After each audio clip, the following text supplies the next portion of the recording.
Welcome to story time with Captain Cardi. Last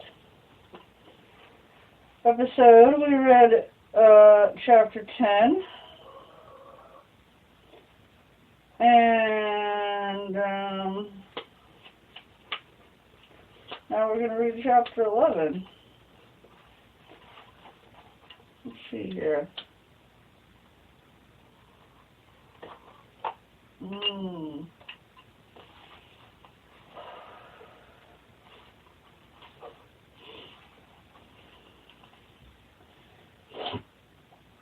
This is me talking to Denny, locking him in the stocks again. This time for having a stamp on the back of his hand from some nightclub, and I say, dude, it's so weird.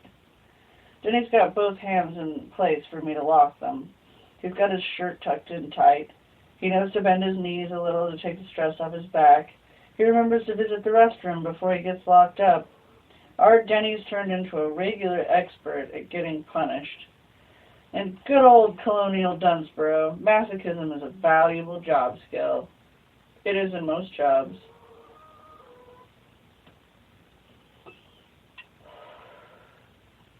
Yesterday at St. Anthony's, I tell him, it was the same as that old movie where there's a guy and a painting, and the guy gets to party and live and be about 100 years old, and he never looks any different. The painting of him, it keeps getting uglier and trashed with alcohol-related everything, and his nose falls off from secondary syphilis in the clap.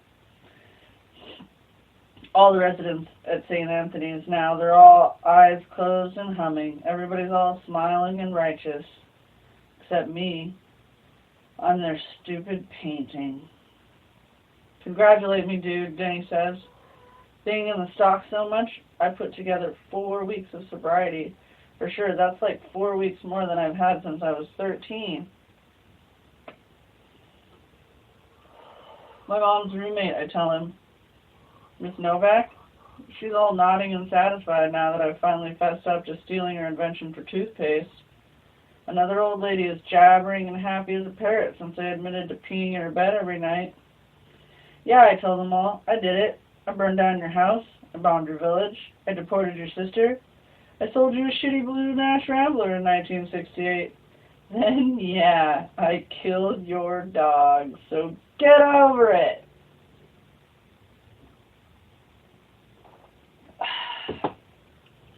I tell them, keep it on me. Make me play the big passive bottom in your guilt gangbang. I'll take everybody's load.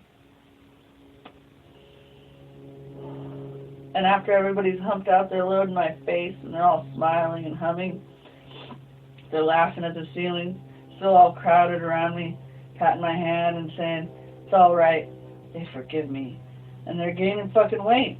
The whole hen party's chatting at me, and this real tall nurse walks by and she says, oh, aren't you, Mr. Popular? Denny sniffs. You need a snot rag, dude, I say. The weird part is, my mom's not getting any better. No matter how much I play Pied Piper and take the blame away from these people, no matter how much fault I sponge up, my mom doesn't believe that I'm me anymore, that I'm Victor Mancini. So she won't unload her own big secret, so she's going to need some stomach tube thing.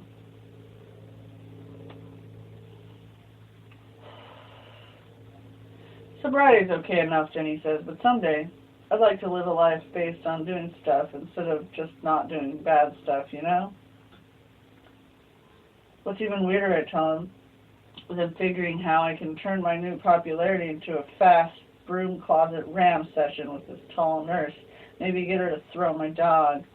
A nurse thinks you're a caring, nurturing guy who's patient with hopeless old people, and you're halfway into boning her.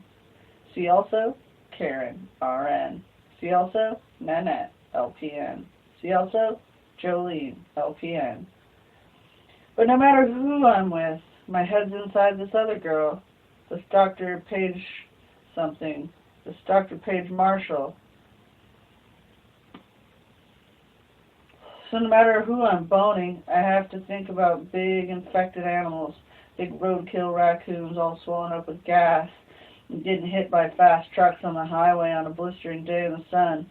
Either that or I triggered right away. That's how hot this Dr. Marshall is in my head. And it's funny how you never think about the women you've had. It's always the ones that get away that you can't forget.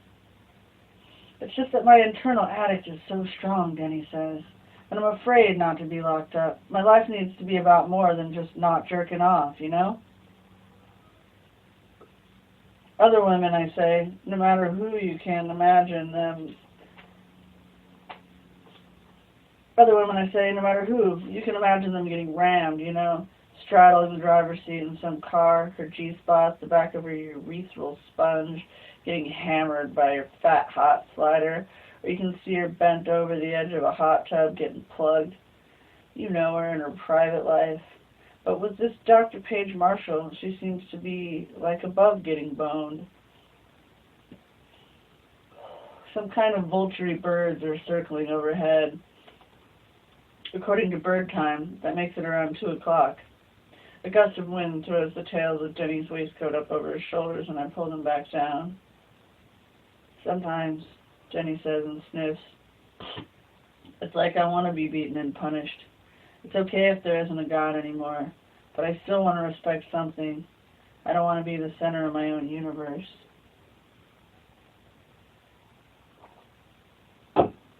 With Denny in the stocks all afternoon, I have to split all the firewood by myself.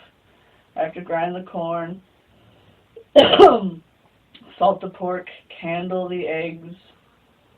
The cream needs to be dipped. The hogs need to be slopped. You wouldn't think the 18th century would be so hectic. With me picking up all the slack for him, I tell Denny's hunchback the least he could do is come visit my mom and pretend to be me to hear her confession.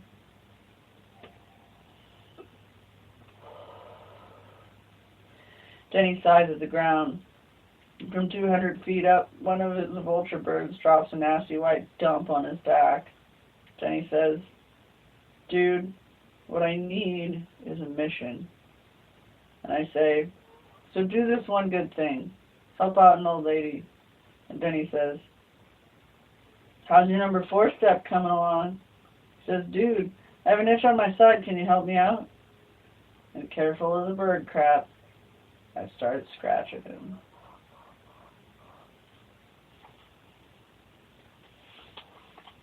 Well, that's chapter 11 in our fine tale about fine people. And we'll see you next time with chapter 12. Good days.